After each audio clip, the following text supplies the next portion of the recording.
हाँ जी, स्टार्ट करें। Hello guys, आप देख रहे हैं डेली टेकी और हम स्टार्ट करने जा रहे हैं अपनी सी लैंग्वेज की प्लेलिस्ट का पार्ट 2। हमारी लास्ट वीडियो में हमने टेक्स्ट एडिटर, कंपाइलर और एक्सटेंशन के बारे में जाना था, डेटा टाइप्स के बारे में जाना था, वेरिएबल के बारे में जाना था और सी लैंग्वेज के बेसिक स्ट्रक्चर के बारे में जाना था। और हमने जाना था कंपाइलर का रोल क्या होता है, एक्सटेंशन का रोल क्या होता है और टेक्स्ट एडिटर का रोल क्या होता है। लेकिन हमने ये तो नहीं जाना ना कि सी प्रोग्राम वर्क कैसे करता है। आज की इस वीडियो में हमारा जो टॉपिक होने वाला है वो यही होने वाला है कि how C program works. C program work कैसे करता है। सी प्रोग्राम वर्क करने के लिए जो मोस्ट इंपॉर्टेंट स्टेप है वो होता है कंपाइलेशन। अब कंपाइलेशन में क्या होता है, कंपाइलेशन में जो हमारा सोर्स कोड होता है जो कि हम टेक्स्ट एडिटर में राइट करते हैं वो ऑब्जेक्ट कोड में कन्वर्ट होता है। और ऑब्जेक्ट कोड में वो कन्वर्ट किसकी हेल्प से होता है, वो होता है कंपाइलर की हेल्प से। लेकिन ये जो हमारा कंपाइलेशन का स्टेप है ये 4 पार्ट्स में डिवाइड किया गया है। फर्स्ट पार्ट कौन सा होता है हमारा, फर्स्ट पार्ट होता है प्री प्रोसेसिंग जो कि प्री प्रोसेसर के थ्रू करा जाता है। सेकंड पार्ट हमारा कौन सा होता है, सेकंड पार्ट हमारा होता है कंपाइलिंग जो कि कंपाइलर करता है। और थर्ड पार्ट क्या होता है, असेंबलिंग जो कि असेंबलर करता है। और फोर्थ पार्ट क्या होता है, लिंकिंग जो कि लिंकर करता है। अब ये प्री प्रोसेसिंग में क्या होता है, कंपाइलिंग में क्या होता है, असेंबलिंग में क्या होता है और इनके जो ये pre processor, compiler, assembler, linker है ये करते क्या हैं, ये भी हम डिटेल में जानने वाले हैं। तो हम बेसिकली पहले ये जान लेते हैं कि ये स्टेप्स काम कैसे करते हैं। सबसे पहले जो हमारा सोर्स कोड होता है वो जाता है प्री प्रोसेसर के पास। प्री प्रोसेसर से वो कोड एक्सपेंड होता है, एक्सपेंड होकर वो जाता है कंपाइलर के पास। कंपाइलर के पास जाने के बाद वो असेंबली कोड में कन्वर्ट होता है, असेंबली कोड में कन्वर्ट होकर वो जाता है असेंबलर के पास। असेंबलर के पास जाने के बाद वो ऑब्जेक्ट कोड में कन्वर्ट होता है, उसके बाद वो जाता है लिंकर के पास। अब लिंकर जो है वो क्या करता है, जो लिंकर है जो हमारा सी प्रोग्राम है उसका जो कोड ऑब्जेक्ट कोड में कन्वर्ट होता है अबव स्टेप्स के थ्रू, उस कोड लाइब्रेरी के अंदर जो फंक्शन होते हैं उन फंक्शंस के ऑब्जेक्ट कोड के साथ लिंक करता है, जिससे कि हमें एक फाइनल फाइल मिलती है जो कि होती है एक एग्जीक्यूटेबल फाइल। अब हम जानते हैं pre processing, compiling, assembling, linking के बारे में डिटेल में। हमारे फर्स्ट टाइम के अंदर जो हमारा डाटा होता है, जो हमारा सोर्स कोड है वो प्री प्रोसेसर के पास जाता है। प्री प्रोसेसर क्या करता है, हमारे सोर्स कोड को एक्सपेंड कर देता है। एक्सपेंड करके कैसे, एक्सपेंड करके मतलब कि उसके अंदर से जो हमारी कमेंट्स है उसको रिमूव कर देता है। और जो हमारा ये सोर्स कोड है इसकी एक्सटेंशन क्या होती है, इसकी एक्सटेंशन होती है डॉट सी। अब सेकंड के अंदर क्या होता है, सेकंड स्टेप के अंदर हमारा जो कंपाइलर होता है उसके पास जो हमारा एक्सपेंडेड कोड होता है वो जाता है। अब वो कंपाइलर क्या करता है, उस एक्सपेंडेड कोड को असेंबली कोड में कन्वर्ट कर देता है। और थर्ड स्टेप में क्या होता है, थर्ड स्टेप में जो हमारा असेंबली कोड है वो जो किसने बनाया था, वो बनाया था कंपाइलर ने। और वो कंपाइलर ने किसको असेंबली कोड में कन्वर्ट किया था, वो करा था एक्सपेंडेड कोड को। और एक्सपेंडेड कोड कहाँ से आया था, वो आया था सोर्स कोड से जो कि प्री प्रोसेसर ने किया था। मीन्स समझ गए ना, मतलब स्टार्टिंग के अंदर सोर्स कोड था, वो प्री प्रोसेसर के बाद गया एक्सपेंडेड कोड में। अब एक्सपेंडेड कोड गया कंपाइलर के पास, कंपाइलर ने क्या किया, उस कोड को असेंबली कोड में कन्वर्ट करा। असेंबली कोड में कन्वर्ट करके कहाँ गया, वो गया असेंबलर के पास। अब असेंबलर के पास जाने के बाद क्या हुआ, असेंबलर ने उस कोड को ऑब्जेक्ट कोड में कन्वर्ट कर दिया। और जो ये कोड उसने ऑब्जेक्ट कोड के अंदर कन्वर्ट किया ना, ये डॉट OBJ एक्सटेंशन से सेव हो जाता है सिस्टम के अंदर। लेकिन ये फाइल हमें दिखती नहीं है क्योंकि हमारे यूज़ में आती नहीं है, क्योंकि एक मिडल फाइल है ये। उसके बाद फोर्थ स्टेप आता है जो कि मोस्ट इंपॉर्टेंट स्टेप है, वो है लिंकर। अब लिंकर क्या करता है, जो हमारा ये OBJ एक्सटेंशन की जो फाइल है, ऑब्जेक्ट कोड है, वो उस ऑब्जेक्ट कोड को लेता है और जो हमारे प्रोग्राम के अंदर अगर हमने कोई फंक्शन यूज़ करा है या कोई इनबिल्ट लाइब्रेरी यूज़ करी है, उस प्रोसेस को उन्हीं पे रिपीट करता है और उसको भी ऑब्जेक्ट के अंदर कन्वर्ट करता है, ऑब्जेक्ट कोड के अंदर। और उन दोनों को वो लिंक करके एक .exe की फाइल, मतलब .exe उसकी एक्सटेंशन है, ये फाइल देता है जो कि एग्जीक्यूटेबल फाइल होती है। अब ये एग्जीक्यूटेबल फाइल कैसे होती है, कैसे वर्क करती हैं, ये सी से exe क्या होता है, इसको क्या रोल है, क्या है, कैसे है, ये हम अपने VS कोड के अंदर जब अपना प्रोग्राम लिखेंगे तब जानेंगे। चलिए हम जानते हैं role of printf and scanf statement. तो प्रिंटफ स्टेटमेंट क्या होती है, ये प्रिंटफ स्टेटमेंट बेसिकली एक इनबिल्ट फंक्शन है जिसको हम यूज़ करते हैं आउटपुट के लिए। आउटपुट के लिए कैसे यूज़ करते हैं, लाइक हमें कुछ भी डाटा, स्टेटमेंट या फिर कुछ भी चीज़ स्क्रीन के ऊपर प्रिंट करवानी है तो हम उसके लिए प्रिंटफ फंक्शन का यूज़ करेंगे। लाइक हमें हेलो वर्ड स्क्रीन पे प्रिंट करवाना है तो हम प्रिंटफ को यूज़ करेंगे।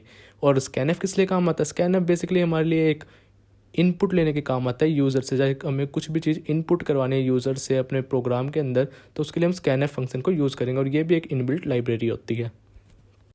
चलिए अब हम जानते हैं syntax of printf and scanf function. हमारा जो प्रिंटफ फंक्शन है और जो स्कैनफ फंक्शन है वो हमारे सी प्रोग्राम के अंदर कैसे यूज़ होता है।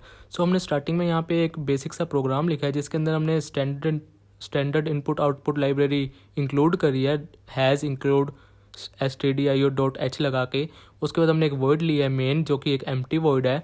उसके अंदर हमने एक इंटीजर नंबर लिया है, मीन्स INT नंबर।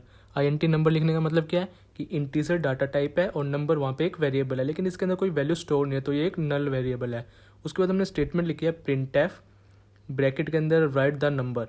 मीन्स जो यहाँ पे printf है ये क्या करेगा, इस printf के अंदर जो हमने स्टेटमेंट लिखी है इसको इस स्क्रीन के ऊपर प्रिंट करेगा। मीन्स जो यूज़र इस प्रोग्राम को रन करेगा उसको स्क्रीन के ऊपर राइट द नंबर शो होगा। उसके बाद scanf है, scanf के अंदर हमने क्या किया है %d और एंड नंबर लिखा है। %d लिखने का मतलब क्या है कि हमने जो इनपुट लेना है यूज़र से और जो हमारा फंक्शन है उसको हमने टाइप बता दी कि हम जो इनपुट लेंगे यूज़र से वो कौन सी टाइप का होएगा। और %d टाइप बताने का मतलब क्या है कि हमने इंटीजर लिया है। और एंड नंबर लिखने का मतलब क्या है कि जो हमने इनपुट लिया है वो किसके अंदर स्टोर होना है, वो होना है नंबर के अंदर स्टोर। तो scanf के अंदर हमारा जो सिंटैक्स था वो कुछ इसी तरह था कि स्टार्टिंग में हमने डाटा टाइप बताई, उसके बाद हमने ये बताया कि हमारा जो नंबर है या फिर जो हमने इनपुट लिया है वो किसके अंदर स्टोर हो रहा है, जो कि बेसिकली यहाँ पे नंबर के अंदर स्टोर हो रहा है। और यहाँ पे डाटा टाइप क्या थी, इंटीजर थी। उसके बाद हमने थर्ड लाइन में अपनी printf स्टेटमेंट लिखी है, the number written by you is %d, number. अब यहाँ पे क्या होगा, यहाँ पे जो हमारा ये फंक्शन है वो the number written by you को तो एज इट इज़ प्रिंट कर देगा।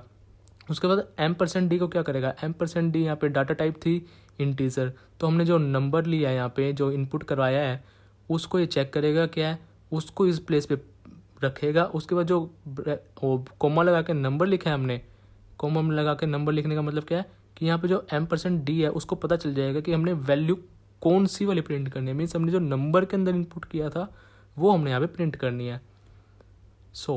अब चलते हैं अपने VS कोड के ऊपर और हम चेक करते हैं कि ये प्रोग्राम आखिर वर्क करते कैसे हैं। मैंने अपना VS कोड ओपन कर लिया है। इसके अंदर मेरा जो फोल्डर ओपन है वो है C ट्यूटोरियल नेम से एक फ़ोल्डर। इसके अंदर मैंने एक न्यू फाइल बनाई है main.c नेम से, जो कि हमारी एक C फाइल है जो कि हम इस प्रोग्राम में यूज़ करने वाले हैं, जहाँ पे अपना हम कोड राइट करेंगे C लैंग्वेज का। मीन्स हमने इसके अंदर कोड लिखेंगे, सोर्स कोड लिखेंगे अपना। हम लिखते हैं, सबसे पहले मैंने यहाँ पे लिखा है include studio.h, जो कि हमारी स्टैंडर्ड इनपुट आउटपुट लाइब्रेरी है। उसके बाद मैंने यहाँ पे लिखा है void main empty void, समझ गए ना, जो हमने अभी कोड के अंदर एग्जांपल देखा था अपना स्लाइड्स में। void लिया मेन, उसके अंदर हमने इंटीजर लिया था, कौन सा इंटीजर, नंबर नेम से। नंबर क्या था, वेरिएबल। उसके बाद हमने printf स्टेटमेंट लगाई है। यहाँ पे printf के अंदर हमने जो प्रिंट करवाना है वो क्या करवाना है, एंटर द नंबर। मीन्स जो हमें नंबर चाहिए उसके बारे में यूज़र को कह रहे हैं कि एंटर करो, तो हमने स्टेटमेंट लिख दी एंटर द नंबर। उसके बाद scanf लिया है। scanf भी अभी हमने जैसे बताया था क्या करेगा, इनपुट लेगा किससे, यूज़र से। हमने यहाँ पे भी उसकी scanf स्टेटमेंट के अंदर इनपुट की टाइप डाल दी %d करके और नंबर डाल दिया एंड नंबर लिख के वेरिएबल। उसके बाद हमने printf स्टेटमेंट लगा दी दोबारा कि जिससे हमारा जो नंबर हमने इनपुट लिया है वो उस नंबर को शो करे, the number written by you is %d, number. अब चलते हैं इस प्रोग्राम को एग्जीक्यूट करने की तरफ। स्टार्टिंग में आपने देखा होगा कि मैंने इसको अभी तक सेव नहीं किया, अनसेव्ड भी लिखा रहा है। और हमने इस टर्मिनल को ओपन करा तो यहाँ पे मैं लिखूँगा GCC लिख दिया। उसके बाद main.c क्या है, ये हमारी फाइल का नेम है। अब मैंने इसको एंटर मारा। एंटर मारने का मतलब क्या था, ये जो मैंने कंपाइल किया है इस प्रोग्राम को, ये कंपाइल नहीं हुआ अभी। क्यों नहीं हुआ, क्योंकि ये फाइल अभी सेव नहीं है। अब पहले मैं इसको Ctrl+S दबा के सेव कर देता हूँ। उसके बाद मैं ये कोड दोबारा लिखता हूँ। दोबारा लिखते ही देखो कंपाइल हो गया। कंपाइल होने के बाद क्या हुआ, जो हमारी main.c फाइल थी उससे हमें एक a.exe फाइल मिल गई। मीन्स जैसे हमने जो अभी 4 स्टेप्स जाने थे उसके अंदर क्या था, जो हमारा सोर्स कोड था .c वाला वो कन्वर्ट हो जाता है किसके अंदर, ऑब्जेक्ट कोड .exe के अंदर। तो यहाँ पे भी वही हुआ, जो हमारा GCC कंपाइलर था उसने main.c फाइल ली, उसको हम 4 स्टेप्स के अंदर प्रोसेस करके हमें एक .exe फाइल दी। अब इसके अंदर कमेंट क्या थी, अब जैसे कि मैंने स्क्रीन पे लिखा है जो ये /c ट्यूटोरियल, ये हमारी कमेंट है। इसको अगर मैं अब सेव करूँगा, सेव करके फिर से इसको कंपाइल करूँगा तो भी हमारे प्रोग्राम के अंदर कोई असर नहीं आएगा, फिर भी हमारा जो प्रोग्राम है वो ऐसे कैसे ही कंपाइल हो जाएगा। हम इस प्रोग्राम को रन करके देखते हैं, रन कैसे होएगा। पहले मैं इसको कंपाइल कर देता हूँ। कंपाइल कर दिया लेकिन हमारी कोई एरर नहीं आया, कुछ नहीं आया। हमारी जो कमेंट है ये कंपाइलर ने नहीं, कमेंट किसने चेंज करी थी, हमारी प्री प्रोसेसर ने। अब हम इस प्रोग्राम को रन करते हैं। रन करने के लिए मैं यहाँ पे / जो हमारी exe फाइल है उसको लिखूँगा। a.exe। अब एंटर मारूंगा, एंटर मारते ही जो हमारा प्रोग्राम है वो रन हो गया। देखो हमारी जो स्क्रीन है उसके ऊपर प्रिंट हो गया क्या, एंटर द नंबर। अब हमने यहाँ पे नंबर एंटर करना है। हमने नंबर क्या लिया था, हमने नंबर लिया था इंटीजर। इंटीजर में क्या था, हमने कुछ भी एंटर कर दिया 134। अब इसने जो हमारे नेक्स्ट लाइन में अंदर जो प्रिंट करना था वो प्रिंट कर दिया। अब अगर हम अपने प्रोग्राम को सेव नहीं करते और उसके अंदर कुछ चेंजेस कर देते हैं, लाइक हमने यहाँ पे कुछ भी चेंज कर दिया लेकिन हमने उसको सेव नहीं किया और हमने इसको फिर भी एग्जीक्यूट करेंगे, तो हमारा जो लास्ट कंपाइल हुआ होगा प्रोग्राम तो वही रन होगा। जैसे कि अभी हम यहाँ पे चेंज करके देख सकते हैं। जैसे कि मैंने यहाँ पे जो नंबर लिखा हुआ है इसको मैंने नंबर को काट दिया और NUM लिख दिया। जैसे कि अभी मैं स्क्रीन पे कर रहा हूँ NUM लिख रहा हूँ, इसको मैं NUM करके मैंने इसको जो हमारा कंपाइल्ड था उसको वापस रन करा। रन करने के बाद देखो इसने वापस से नंबर प्रिंट करा है। नंबर प्रिंट नहीं करा क्योंकि हमने वो प्रोग्राम अभी सेव ही नहीं किया। हमने जो उसके अंदर चेंजेस थे वो हमने सेव ही नहीं किए। अब उसके अंदर हम जो चेंजेस किया था हमने उसको सेव कर देता हूँ Ctrl+S दबा के, और अब मैं इसको दोबारा कंपाइल करूँगा। लेकिन कंपाइल करने से पहले मैंने इसको दोबारा रन कर दिया। अब रन करने से क्या हुआ कि जो हमारा जो चेंज तो सेव हो गया लेकिन वो चेंज जो हुआ था वो कंपाइल नहीं हुआ। सो हमें पहले उसको कंपाइल करना पड़ेगा सेव हुए पार्ट को। तो हमने इसको कंपाइल कर दिया, कंपाइल करके हमने इसको रन किया तो देखो अब NUM लिखा आ गया ना। मीन्स हमने पहले चेंज किए थे उसके अंदर, उसके बाद हमने उसको सेव किया, सेव करके उसको कंपाइल किया, उसके बाद उसको रन किया, तब जाके जो हमारे चेंजेस है वो एक्सेप्ट होंगे और वो फाइनल जो हमारी कंपाइल्ड फाइल है .exe फाइल है, मीन्स एग्जीक्यूटेबल फाइल है, उसके अंदर चेंज हो गया। अब जैसे यहाँ पे मेरे को फ्लोट नंबर चाहिए, हमने यहाँ पे INT हटा के फ्लोट लिख दिया। फ्लोट लिखने से क्या हुआ, फ्लोट लिखने से फ्लोटिंग नंबर लेना चाहिए इसको, और मैंने इसको सीधा क्या किया, पहले कंपाइल कर दिया। कंपाइल करके मैंने क्या किया, इसको रन किया। अब इसने नम मांगा क्योंकि हमने पहले नम चेंज कर दिया था, और मैंने यहाँ पे इनपुट क्या किया 1 2 इनपुट कर दिया। देखो इसने फ्लोटिंग नंबर प्रिंट कर दिया ना, फ्लोटिंग 12.0000 लगा दिया क्योंकि हमने स्टार्टिंग में यहाँ पे नॉर्मल इंटीजर प्रिंट किया था, लेकिन अभी हमने जो इनपुट दिया इसको वो 12 दिया तो इसने फिर से .00 लगा दिया। अब मैंने वहाँ पे %G लिख दिया लेकिन नीचे M%F ही रखा हुआ, और फिर से मैंने इसको कंपाइल करके रन कर दिया। रन करने से क्या हुआ, दोबारा इसने .000 लगा के दिया हमें। क्यों दिया, क्योंकि हमने जो ऊपर इनपुट लिया वो तो M%G था। M%G क्या होगा, जो एक्सेस जीरो होंगे ना उसको रिमूव कर देता है फ्लोटिंग नंबर में। अब हमने दोनों तरफ M%G करके इसको कंपाइल कर दिया, कंपाइल करके इसको रन करते हैं। जैसे 1 2 3 डाला तो अब देखो इसने जीरो भी नहीं दिया, लेकिन ये फ्लोटिंग नंबर है, फ्लोटिंग नंबर है इनपुट के अंदर।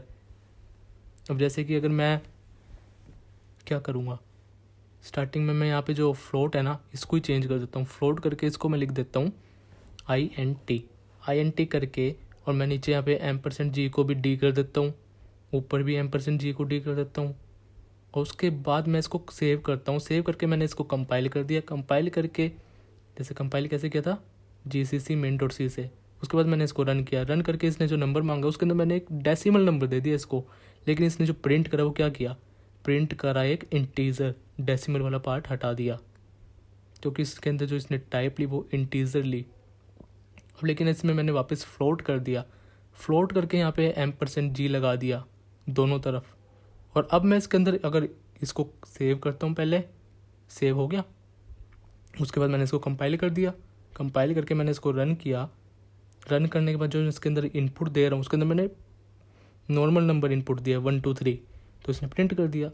लेकिन अब मैं इसको दोबारा रन करता हूँ। दोबारा रन करके मैं इसके अंदर जो इनपुट है उसके अंदर देता हूँ 1 2 4 पॉइंट समथिंग, तो इसने प्रिंट कर दिया ना 1 2 4 पॉइंट समथिंग। लेकिन जब हमने इंटीजर लिया था तो उस टाइम इसने पॉइंट के बाद वाला नंबर प्रिंट ही नहीं किया था। अब इसके अंदर मैं थोड़ी बड़ी वैल्यू ले लेता हूँ 1 2 4.56667। देखो इसने क्या किया, जो लास्ट का डिजिट है उससे एक राउंड ऑफ कर दिया। 6 7 को इसने 7 था लास्ट में, तो उसके बाद जो हमारा पहले 6 था उससे उसको इसने 7 में कन्वर्ट कर दिया। जैसे हम मैथ्स में भी करते हैं ना कि 5 से ग्रेटर नंबर हो तो उससे पहले वाले नंबर को एक लेवल अप ले जाते हैं। सो ये था हमारा सी प्रोग्राम का tutorial. Thanks for watching guys. इस वीडियो में इतना ही। Stay tuned for my next video.